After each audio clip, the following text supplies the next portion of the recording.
تون بخیر. امروز یک شنبه 8 دسامبر 18 آذر ما در خدمتتون هستم. بریم ببینیم که یک شنبه بعد از اتفاقاتی که حالا در جریان هست میتونه چه حرکتی واسه ما بزنه، چه اهدافی میتونه پیش روی خودش داشته باشه. فقط قبلش من پیامایی که توی کانال تلگراممون گذاشته میشه رو واسهتون میخونم، پیاما و مطالب مهم و به درد بخور اونجا گفته میشه. اگه دوست داشتید حتما برید اونجا ممبر بشید.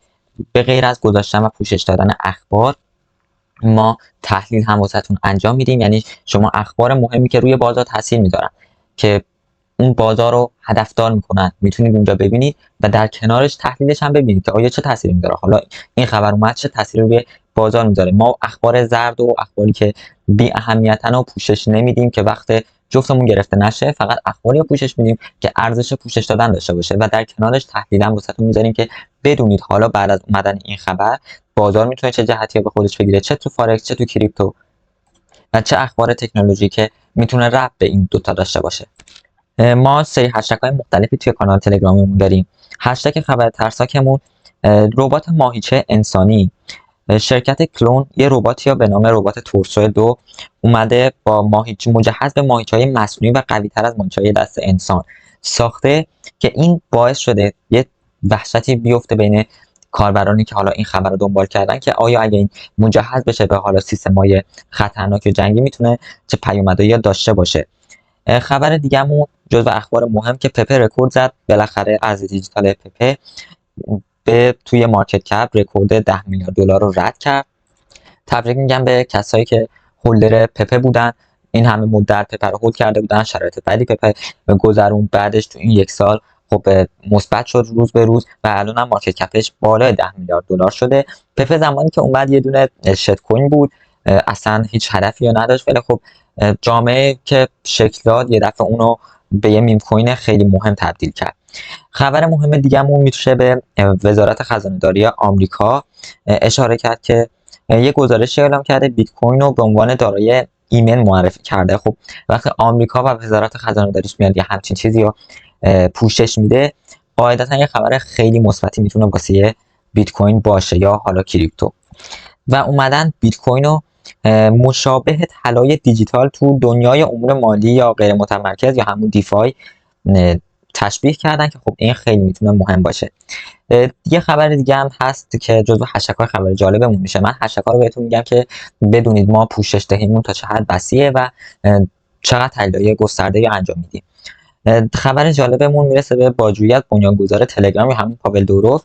برای اولین بار توی دادگاه توی پاریس به خاطر پرونده حقوقی که واسش شکل گرفته بود مربوط به تلگرام و اتهاماتی که واسش زده بودن، فعلا دادگاه‌های فرانسه تصمیم گرفتن که تا اسفند ماه پاول دوروف حق ترک خاک فرانسه رو نداره و از اونجایی هم که پاول دوروف یه جورایی بنیانگذار تون کوین هست و از قبال تون کوین میم کوین ها خیلی زیاد و بازی تلگرامی خیلی زیادی مثل نات کوین، داگز و مثلا نات پیکسل شکل گرفتن، روند آتی حالا خود تون کوین هم میتونه کنتر کنه.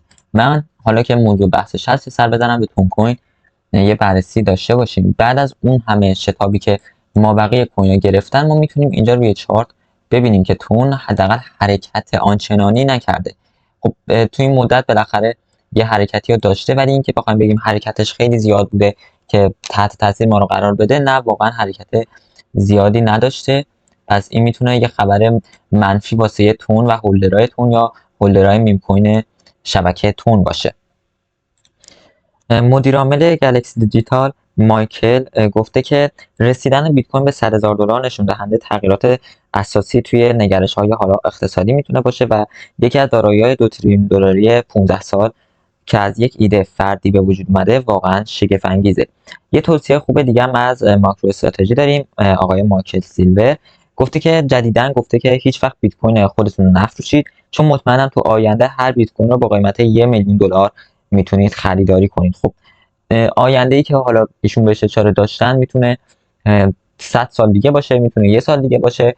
قاعدتاً باید نسبت به مدیریت سرمایه و حجم سرمایه خودمون تصمیم گیری کنیم که چجوری پله پله بخریم و چه واکنشی ها نسبت به حالا این نوسانات قیمت بازار نشون بدیم. کسایی که به دید سرمایه گذاری نگاه میکنن، کسایی که به دید ترید روزانه نگاه میکنن، خب متفاوته. من از این طرف بیام تون یو اس دی رو واسهتون بخوام نگاه کنم که ما ایندکسش رو داریم الان تقریبا یه جورا نگاه میکنیم که از اوایل بازاری که داشته که میشه تقریبا از 2021 آخرای 2021 اوایل 2022 حرکتش رو شروع کرده. بعد از اینکه پاول دوروف اومد ازش حمایت کرد، یه پامپی رو به بالا شد تا هولوش قیمت $5 هم اومد، ولی بعد از اون دیگه روند ریزشی شروع کرد تا $3 میومد تا $1 هم حتی اومد و زیر $1 هم اومد. ولی با این روند صعودی که شروع شد خب تون هم حرکت صعودی خودش رو انجام داد. اخباری که روش بود یکم اخبار بدی بود، ولی همچنان حالا به اون روندش ادامه داد، نتونست اونقدری که انتظارات بود روش رو حالا صعودی بشه، ولی بالاخره صعود به نسبت خوبی هم انجام داد واسه خودش. فعلا روندی که داره شکل میده یه روند ملایم صعودیه توی هفتگی حداقل. ADXش حجم نداره. کیجنسن و تنکانسن کراس نزولی انجام دادن. تنکانسن میتونه رو به بالا حرکتی رو داشته باشه واسه صعود. ابرم اسپن آ رو به بالاست، اسپن بی فلته. همچنان میگم روند صعودی قوی نداره، ولی میتونه در آینده نزدیک روند صعودی واسه خودش شکل بده. روزانه‌اش هم برم یه نگاه بندازم، بعد از شکست همین سقفی که هست میتونیم بگیم روند صعودی شکل گرفته با گرفتن تاییدامون قاعدتا. اینجا ایدیکسش هم حجم نداره. کندلا هم میبینیم دوجی شکل. ضعف روند داریم توی چارت میبینیم، فاصله رو داریم میبینیم، فلت اسپن بی هم داریم میبینیم. اینا همه میتونه نشان از این باشه که ریزشی انجام بده واسه ما. اینجاها من یه چند باری تحلیل گذاشتم توی 4 ساعت بخوام نشونتون بدم. اینجا من یه چندین باری تحلیل واسهتون گذاشتم که یه وجی اینجا شکل گرفته و با شکستش میتونستی پوزیشنتون رو باز کنید که همین اتفاقم افتاد. یعنی اگه من هیچ موکو رو خاموش کنم یه همچین وجی اینجا بود که شما میتونستی با شکست پولبکش یه پوزیشن یا باز کنید که همچین اتفاقی هم افتاده. سود خوبی تقریبا به کسایی که پوزیشنش گرفتن داد. تقریبا از اینجا میتونستید با استاپ اینجا، حالا لول مختلفی بوده ولی تا اینجا میتونستید باز کنه. خب درصد اثباتش زیاد بوده ولی نسبت ریسک ریواردش خیلی زیاد نبوده دیگه، خودتون باید تصمیم گرفتید. یه سر بزنیم به بیت کوین و تحلیل بیت کوین رو بخوایم انجام بدیم، ببینیم که از دیروز تا حالا تغییری انجام داده یا نه. تغییر بیت کوین از دیروز تا حالا توی هفتگی حداقل چیزی نیست. هفتگی همون جوره، قیمت نوسان آنچنانی نداشته. دیروز با همین قیمت داشتن تصمیم گرفتن و امروز با همین قیمته. بریم روزانه هم باز به همین نسبت. کندل دیروز یک کندل دوجی بدون تصمیم گرفته شده، یعنی اصلا سایزش معلوم نیست. من بخوام اینم خاموش کنم شما سایزش رو بخواید ببینید، یک کندل بدون تصمیم. کندل امروز هم همینطوره. کندل‌های روز قبلش هم باز به همین صورته. اگر ما بگیم هم اصلاحی وجود داره، باید حالا نشانه‌هاشو بگیریم که آروم آروم داره اون نشانه‌ها صادر میشه، ولی قوی نیستن. میتونن از همینجا یه کراسی رو انجام بدن و رو به بالا مثلا حرکت کنن. میتونن کراس انجام ندن، همینجوری رو به بالا برن، ولی کراس برابری هم میتونن انجام بدن و رو به بالا حرکت کنن. بریم 4 ساعته. ما توی 4 ساعته حرکتی باز نداشتیم. اینجا یه بیسی شکل دادیم، همونجا هم موندیم.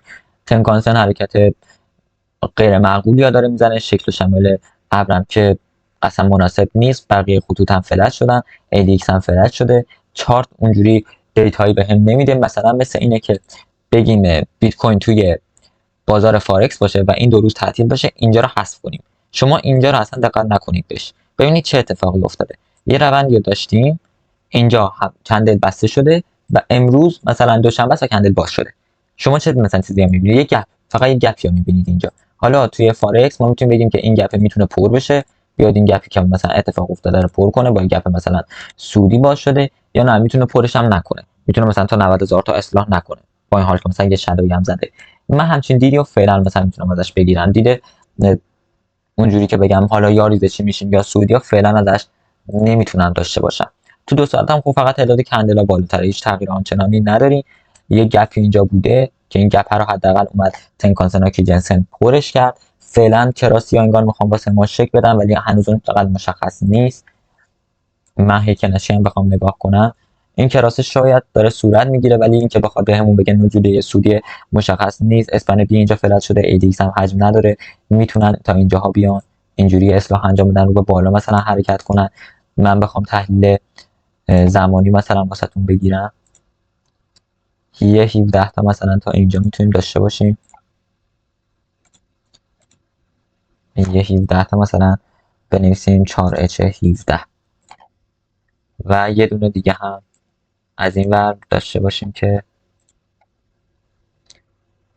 یه دونه دیگه هم اینجوری داشته باشیم تا مثلا 26. یه دونه کمترش کنید دیگه. من حالا 26 رو میذارم، شما یه دونه کمترش کنید. اینجا هم بزنید 4H 26. این مثلا میتونه تعیین زمانی 2 ساعته و 4 ساعته ما باشه. حالا من زدم 4H، شما میتونید کمتر یا مثلا توی 2 ساعته در نظرش بگیرید، یا مثلا میتونید توی همون 4 ساعته در نظر بگیرید دیگه، به خودتون بستگی داره. خطوط پیوت پوینت من آپدیت کنم واسهتون، به خاطر نوساناتی که نداشتیم قاعدتا تغییر آنچنانی هم توی پیوت پوینت ها نمیتونیم داشته باشیم. پیوت پوینت نزولی خب یکم اومده بالاتر، سودی ها تقریبا همون جاها شب باشن. اینکه S3 ببخشید R3 R2 و چرا تغییر آنچنانی رو داشتن جفت جهت ها.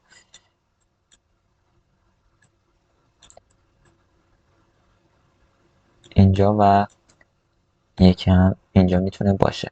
واسه کسایی که دوست دارن اصلاحات بیت کوین ها بگیرن، من پیوت پوینت های نزولی هم میذارم، ولی من خودم به شخصه زیاد اقدام نمی کنم واسه گرفتنشو.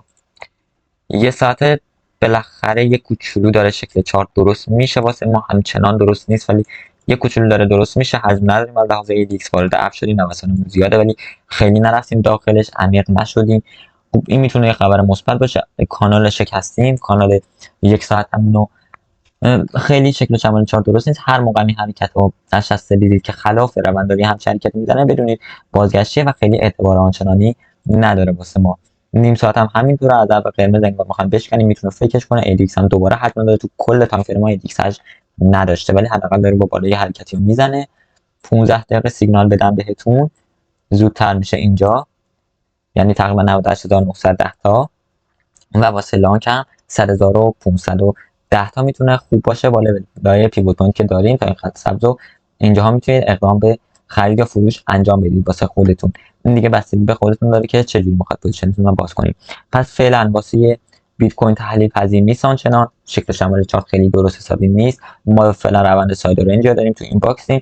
با شکست این باکس توی 15 دقیقه میتونیم موقعیت خوبی رو بگیریم، حالا چه اصلاح چه لانگ. اون کسی که دوست داره واسه اصلاح بگیره واسه اونجا اقدام کنه، اون کسی هم که نمیتونه منتظر باشه لانگش بگیره.